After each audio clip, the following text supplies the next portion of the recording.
আল্লাহ তুমি আমার গুনাহগার উম্মতকে বাঁচাও। বিশ্বনবী পাগলের মতো একবার হাউজে কাউসারে যাবেন, একবার সিরাতে যাবেন, একবার পুলসিরাতের দিকে, একবার হাউজে কাউসারের দিকে পাগলের মতো দৌড়াতে থাকবেন। তার কোনো গুনাহগার উম্মত যাতে জাহান্নামে ঢুকে না যায়, সেদিন কেউ সুপারিশ করতে পারবে না বিশ্বনবী ছাড়া। কিয়ামতের ময়দানে ওই বিভীষিকাময় সময়ে মুসিবতের কালে মানুষগুলো পাগল হয়ে বিশ্বনবীকে খুঁজতে আরম্ভ করবে। সবাই মিলে বিশ্বনবীর কাছে যেয়ে বলবে, ইয়া রাহমাতাল লিল আলামিন, ইয়া খাতামান নবীন, রাহমাতাল লিল আলামিন। দেখেন আমাদের কি অবস্থা, কি কঠিন বিপদে আমরা আছি, দাঁড়াতে পারি না, সূর্যের আলোতে ঘেমে হয়রান। আজকে কেউ সুপারিশ করতে পারবে না। সব নবীরা অপারগতা স্বীকার করেছে, তারা বলেছে আপনি ছাড়া কেউ নাকি আল্লাহর সামনে দাঁড়াতে পারবেন না, আপনি একটু সুপারিশ করেন। বিশ্বনবী বলবেন, আসো আসো, আজকের দিনে আমি ছাড়া আল্লাহর সামনে কেউ দাঁড়াতে পারবে না। বিশ্বনবী মাকামে মাহমুদে যে আল্লাহু আকবার বলে সিজদায় লুটিয়ে পড়বেন।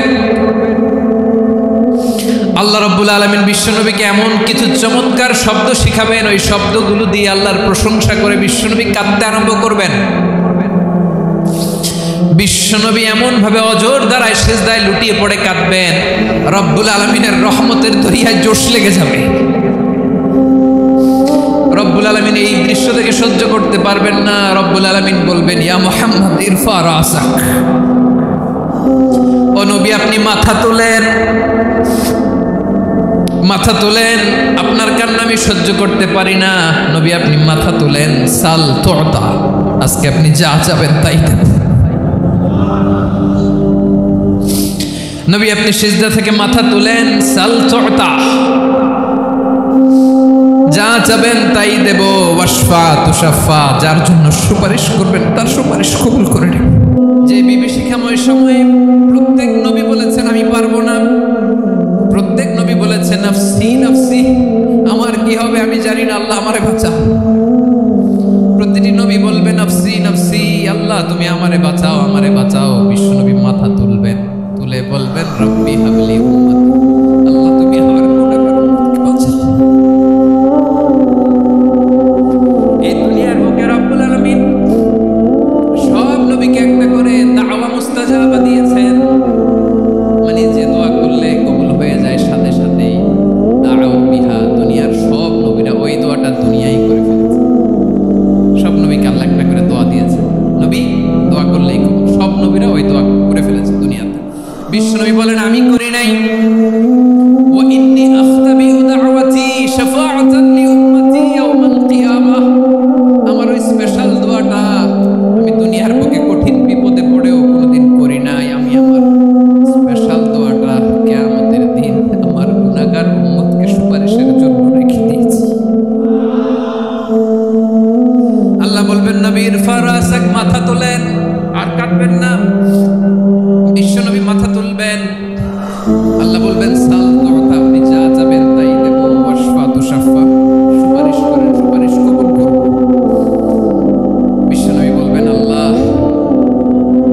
ওই স্পেশাল দোয়াটা দুনিয়াতে করি নাই, আজকে আমি তোমার দরবারে দাঁড়িয়ে কিয়ামতের দিন ওই দোয়াটা করছি। আল্লাহ আমার যে উম্মতের হৃদয়ে যাররা পরিমাণ ঈমান আছে, আমার একটা উম্মতকেও তুমি জাহান্নামে ঢোকাতে পারবে না। বিশ্বনবী পাগলের মতো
বিশ্বনবীর উপরে বেশি বেশি যেন আমরা দুরূদ পড়ি। আমরা যখন বিশ্বনবীর সালাম দেই, দুরূদ পড়ি, একদল স্পেশাল ফেরেশতা আছে যারা বিশ্বনবীর দুরূদটা নিয়ে সরাসরি বিশ্বনবীর রওজায় যায়, যে বলে অমুকের বেটা অমুক আপনারে সালাম দিয়েছে। বিশ্বনবী নিজ কবরের থেকে নিজেই সালামের উত্তর দেয়। বিশ্বনবীর ভালোবাসা যেন আমাদের হৃদয়ে থাকে, বিশ্বনবীর সুন্নাহ দিয়ে যেন আমাদের জীবনটাকে সাজাই করা যাবে ইনশাআল্লাহ। বিশ্বনবীর ভালোবাসা ছাড়া কেউ জান্নাতে ঢুকতে পারবে। বিশ্বনবীর পক্ষে আমরা বলব, বিশ্বনবীর পক্ষে আমরা লিখব, বিশ্বনবীর জন্য আমরা আমাদের কলিজার রক্ত বিলিয়ে দিব, ঠিক কিনা বলেন? সেদিন বিশ্বনবী ছাড়া কেউ সুপারিশ করতে পারবে না। 5 নম্বর আল্লাহ বললেন, মান যাল্লাযী ইয়াশফাউ ইনদাহু ইল্লা বিইذনি, কে আছে সুপারিশ করবে আল্লাহর সামনে আর আপনি আপনার বাবার দরবারে যে সেজদা দেন। হ্যাঁ, ইব্রাহিম আলাইহিস সালাম থারথার করে কাঁপবে আর বলবে নাফসি নাফসি, আল্লাহ আমারে বাঁচাও। মুসা আলাইহিস সালাম থারথার করে কাঁপবে, আল্লাহ নাফসি নাফসি, আমারে বাঁচাও। আর আপনি পীরের দরবারে যে সেজদা দেন, কোথায় আছেন আপনি? খবরদার, কেউ বাঁচাতে পারবে না।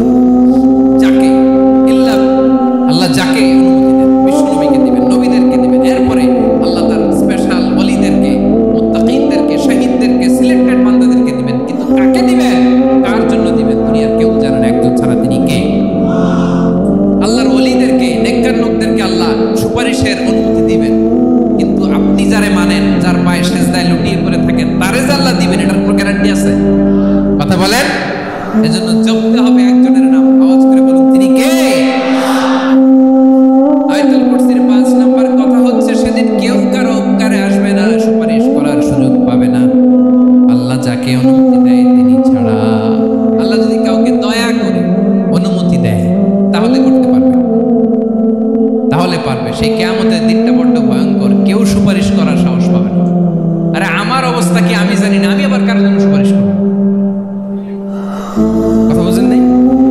আমার কি হবে আমি জানি, আমি আরেকজনকে নিয়ে টেনশন করার সুযোগ কোথায়? ইয়া নাফসি, আল্লাহ আমারে বাঁচাও, আমারে বাঁচাও, আমারে বাঁচাও। কাঁদতে কাঁদতে মানুষ হয়রান হয়ে যাবে, এ নাকি আবার আরেকজনের বাঁচাবে। বিশ্বনবী বলেন, বিশ্বনবী একবার ছাগলের রান খাচ্ছিলেন, রান খেতে খেতে বিশ্বনবী বলেন, আনা সাইয়্যিদুন নাসি ইয়াউমাল কিয়ামাহ, আমি কিয়ামতের দিন সর্বশ্রেষ্ঠ হব, মানুষের মধ্যে সর্বশ্রেষ্ঠ সেরা আমি বিশ্বনবী। বিশ্বনবী বলেন সেদিনটা বড্ড ভয়ঙ্কর, সেদিন কেউ কারো কোনো উপকারে আসবে না, বন্ধু বন্ধুর কাজে আসবে না, স্ত্রী স্বামীর উপকারে আসবে না, স্বামী স্ত্রীর উপকারে আসবে না, পীর সাহেব মুরিদরে বাঁচাতে পারবে না, মুরিদ পীর সাহেবরে বাঁচাতে পারবে না, নেতা কর্মীর পরিচয় দিবে না, কর্মী নেতার পরিচয় দিবে না, ভাই বোনকে চিনবে না, বোন ভাইকে চিনবে না, বাবা তার সন্তানকে চিনবে না, মেয়েকে দেখে মা দৌড়ে দৌড়ে পালাবে। বড্ড ভয়ঙ্কর দিন। বিশ্বনবী বলবেন জমিনটা এখনকার মতো থাকবে না, পুরো জমিনটা সমান হয়ে যাবে, ফ্ল্যাট। এখন তো গোল, তখন ফ্ল্যাট। সবাই এক জমিনের উপরে দাঁড়াবে, সূর্যটা মাথার কাছে চলে আসবে, সূর্যের গরমে মানুষের মাথার মগজ গলে গলে কানের ছিদ্র নাকের ছিদ্র দিয়ে বেয়ে বেয়ে পড়বে। সবাই হয়রান, পেরেশান, ক্লান্ত শ্রান্ত। মানুষগুলো বলবে বাঁচার কোনো উপায় নাই। 50,000 বছর মানুষ এরকম দৌড়াবে, চিৎকার করবে, কাঁদবে, বাঁচার কোনো উপায় নাই। সবাই বলবে আল্লাহ যদি বিচারটা শুরু করতো, যা হবার হবে, আগে বিচার শুরু করো। বিচারই শুরু হয় না, বিচার শুরু হইতেই 50,000 বছর। আল্লাহ, 50,000 বছর, 5,000, 15,000, 50,000 বছরের মানুষগুলো কাঁদতে কাঁদতে বলবে চলো আমরা আদম আলাইহিস সালামের কাছে যাই, যেন আল্লাহর যে সুপারিশ করে, আল্লাহ আপনি বিচার শুরু করেন। কিয়ামতের ময়দানে সবাই মিলে সাইয়েদনা আদম আলাইহিস সালামের কাছে যেয়ে বলবে ইয়া আবাল বাশার ইয়া আউয়ালাল আম্বিয়া, ও আদম নবী, আপনি দুনিয়ার বুকে প্রথম নবী, আল্লাহ নিজ হাতে আপনাদের 60 হাত লম্বা করে বানিয়েছেন, আপনার সম্মানে ফেরেশতাদেরকে সেজদা দিতে বলেছেন, দুনিয়ার প্রথম নবী, প্রথম মানুষ আপনি, আপনি আল্লাহর যে সুপারিশ করেন যেন আল্লাহ বিচার শুরু করে। আদম আলাইহিস সালাম বলবেন আমি পারবো না, কারণ আল্লাহ আমাকে একটা নিষিদ্ধ গাছের কাছে যেতে নিষেধ করেছিল, আমি ভুল করে গাছের ফল খেয়েছি। নাফসি, আজকে আমার কি হবে আমি জানি না, আমি বড় লজ্জিত। আমারে যদি আল্লাহ জিজ্ঞেস করে কেন খাইছিলাম, আমার কোনো উত্তর নাই, তোমারে বাঁচানো কেমনে? নবীরা থরথর করে কাঁপবে সেদিন। আদম আলাইহিস সালাম বলবেন আমি পারবো না, মাফ করো আমাকে, আমি পারবো না। ওই যে ভুল করে গন্ধম খেয়ে ফেলেছি, নিষিদ্ধ গাছের ফল খেয়ে ফেলেছে, আমি বড় লজ্জিত, অনুতপ্ত, আমি পারবো না। আজকে আল্লাহ এত রাগান্বিত হয়েছে, আগে কখনো আল্লাহ এত রাগান্বিত হয় নাই, ভবিষ্যতে আল্লাহ কখনো এত রাগান্বিত হবে না। আমি পারবো না। এক কাজ করো, তোমরা নূহ আলাইহিস সালামের কাছে যাও। কোন নবী? লোকেরা এবার পাগলের মতো দৌড়াতে দৌড়াতে আল্লাহর নবী নূহ আলাইহিস সালামের কাছে যেয়ে বলবে, ইয়া নবী আল্লাহ নূহ, আনতা আউয়ালুর রাসূলি ফিল আরদ, আপনি জমিনে প্রথম রাসূল। আদম আলাইহিস সালাম নবী ছিলেন, রাসূল ছিলেন না, এই দুনিয়ার বুকে প্রথম রাসূল ছিলেন আল্লাহর নবী নূহ আলাইহিস সালাম। সবাই বলবে, ও নবী আল্লাহ নূহ, রাসূল আল্লাহ নূহ, আল্লাহ আপনাকে আবদান শাকুরা, শুকরগুজার বান্দা বলে কোরআনে বলেছে। কোরআনে নূহ আলাইহিস সালামের নামেও সূরা আছে না নাই? আপনি আল্লাহর প্রিয় বান্দা, প্রিয় রাসূল। দেখেন আমাদের কি দশা, ঘামতে ঘামতে শেষ, জমিনটা তামার জমিন, সূর্যটা মাথার কাছে, কি করবো আর পারি না, ঘামতে ঘামতে কত ঘামবো, কত দাঁড়িয়ে থাকবো। আল্লাহরে যে বলেন বিচার যেন শুরু করে। নূহ আলাইহিস সালাম বলবেন আমিও পারবো না, আমিও পারবো না, আমি আমার ছেলের জন্য এক কথা বলে ভুল করে ফেলছি। যখন মহাপ্লাবন হবে আমি বললাম, আল্লাহ আমার কলিজার টুকরা সন্তান রে বাঁচান। আল্লাহ বললেন, ও নূহ, সে তোমার সন্তান না, কারণ সে ঈমান আনে নাই, সে পাহাড়ের উপর দাঁড়িয়েছে, দেখি কেমনে সে বাঁচে। ওই যে আমি একটা না বুঝে আবদার করেছি, আল্লাহ আমার উপর রেগে গিয়েছিলেন। আজকে আল্লাহ ওই ব্যাপারে যদি আমারে প্রশ্ন করে, আমার কোনো জবাব নাই, আমি পারবো না, মাফ করো। তোমরা সবাই মিলে আল্লাহর খালিল ইব্রাহিম আলাইহিস সালামের কাছে যাও। লোকগুলো পাগলের মতো খুঁজতে আরম্ভ করবে, অযুত লক্ষ নিযুত কোটি মানুষের ভিড়ে আল্লাহর খালিল ইব্রাহিমকে যে বলবে, ইয়া খালিলুল্লাহ, ও আল্লাহর খালিল, আল্লাহ আপনাকে বড্ড ভালোবেসেছেন, আপনি কাবা বানিয়েছেন, আল্লাহ আপনাকে বড্ড পছন্দ করেন। দেখেন আমাদের কি অবস্থা, আপনি যে আল্লাহর কাছে সুপারিশ করেন যেন আল্লাহ আজকে বিচার শুরু করে। আল্লাহর নবী ইব্রাহিম বলবেন, আমিও পারবো না, আমি আমার জীবন দশায় 3টা মিথ্যা বলেছি। কয়টা? আসলে মিথ্যা না, একটু টুইস্ট করে, কৌশল করে কথা বলেছিলেন, ওইটাকে হাদিসে মিথ্যা বলা হয়েছে।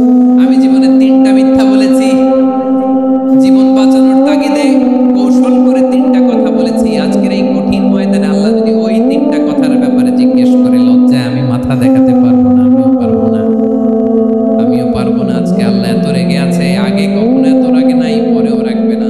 তোমরা সবাই মিলে বনি ইসরাইলের নবী মূসা আলাইহিস সালামের কাছে যাও।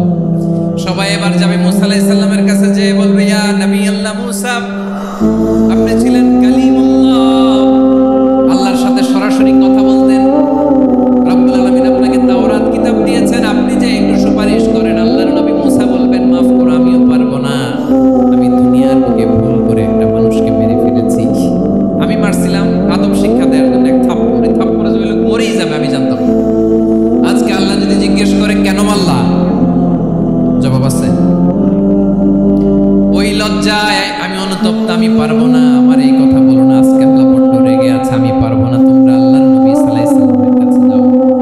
কিয়ামতের ময়দানে মানুষগুলো পাগল পাড়া হয়ে আল্লাহর নবী ঈসা আলাইহিস সালামের কাছে যাবে, যে বলবে, নবী ঈসা আপনি রূহুল্লাহ, বাবা ছাড়া আল্লাহ আপনাকে বানিয়েছেন, ইনজিল কিতাব দিয়েছেন, মৃত মানুষকে আপনি জীবিত করতে পারতেন। আজকের এই কঠিন বিপদের দিনে আপনি আমাদের সাহায্য করেন। আল্লাহর কাছে যে বলেন যেন বিচার শুরু করে।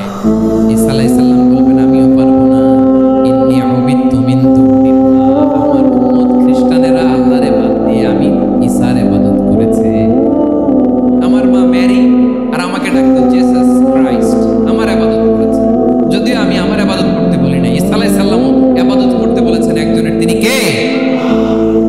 আল্লাহর নবী ঈসা আলাইহিস সালাম বলবেন, আমিও পারবো না। আজকে আল্লাহ অনেক রেগে আছে, আমি পারবো না, তবে একটা পরামর্শ দিতে পারি, একটা সাজেশন দিতে পারি। আজকের দিনে এই কঠিন মুসিবতের কালে, এই কঠিন সময়ে কেউ আল্লাহর দরবারে দাঁড়িয়ে একটা টু শব্দ করার ক্ষমতা কারো নাই, একমাত্র আখিরি জামানার পয়গম্বর বিশ্বনবী মুহাম্মদুর রাসূলুল্লাহ ছাড়া।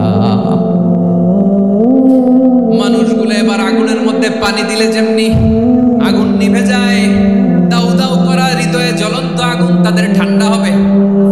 কিয়ামতের ময়দানে ওই বিভীষিকাময় সময়ে মুসিবতের কালে মানুষগুলো পাগল হয়ে বিশ্বনবীকে খুঁজতে আরম্ভ করবে। সবাই মিলে বিশ্বনবীর কাছে যেয়ে বলবে, ইয়া রাহমাতাল লিল আলামিন, ইয়া খাতামান নবীন, রাহমাতাল লিল আলামিন। দেখেন আমাদের কি অবস্থা, কি কঠিন বিপদে আমরা আছি, দাঁড়াতে পারি না, সূর্যের আলোতে ঘেমে হয়রান।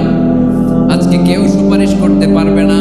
সব নবীরা অপারগতা স্বীকার করেছে, তারা বলেছে আপনি ছাড়া কেউ নাকি আল্লাহর সামনে দাঁড়াতে পারবেন না, আপনি একটু সুপারিশ করেন। বিশ্বনবী বলবেন, আসো আসো, আজকের দিনে আমি ছাড়া আল্লাহর সামনে কেউ দাঁড়াতে পারবে না। বিশ্বনবী বলবেন, আল্লাহ ওই স্পেশাল দোয়াটা দুনিয়াতে করি নাই, আজকে আমি তোমার দরবারে দাঁড়িয়ে কিয়ামতের দিন ওই দোয়াটা করছি। আল্লাহ, আমার যে উম্মতের হৃদয়ে যাররা পরিমাণ ঈমান আছে, আমার একটা উম্মতকেও তুমি জাহান্নামে ঢোকাতে পারবে না। বিশ্বনবী পাগলের মতো একবার হাউজে কাউসারে যাবেন, একবার সিরাতে যাবেন, একবার পুলসিরাতের দিকে, একবার হাউজে কাউসারের দিকে পাগলের মতো দৌড়াতে থাকবেন। তার কোনো গুনাহগার উম্মত যাতে জাহান্নামে ঢুকে না যায়। সেদিন কেউ সুপারিশ করতে পারবে না বিশ্বনবী ছাড়া, কারো ক্ষমতা নাই। বিশ্বনবী সেদিন সিজদায় পড়ে উম্মতের জন্য কাঁদবেন, সবাই কাঁদবে, নাফসি নাফসি, আল্লাহ আমারে বাঁচাও, আল্লাহ আমারে বাঁচাও। বিশ্বনবী বলবেন, উম্মতি উম্মতি। বিশ্বনবী আমার জন্য কাঁদবেন, আপনার জন্য কাঁদবেন, আমাদের জন্য সেদিন কেঁদে কেঁদে জাহান্নামের দরজায় দাঁড়িয়ে আমাদেরকে টেনে টেনে জান্নাতে ঢুকাবেন।